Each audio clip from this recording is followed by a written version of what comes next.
In queste ore drammatiche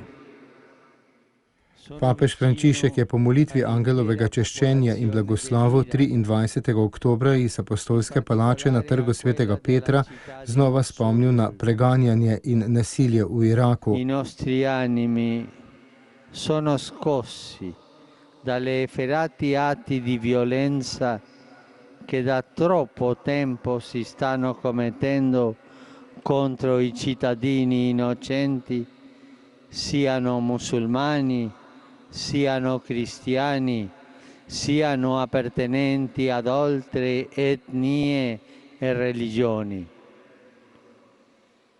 Sono rimasto addolorato nel sentire notizie. V teh dramatičnih urah sem blizu vsem prebivalcem Iraka, še posebej tistim v mestu Mosul. Naše duše so pretresene zaradi zverinskih zločinov, ki že predolgo časa trajajo nad nedolžnim prebivalstvom, tako muslimanskim kot krščanskim ali drugih etnij in ver. Užaloščen sem bil, ko sem slišal novice o hladnokrvnem ubijanju številnih sinov te ljubljene dežele, med katerimi so bili tudi številni otroki. Na jok nam gre ob taki krutosti, ob kateri ostanemo brez besed.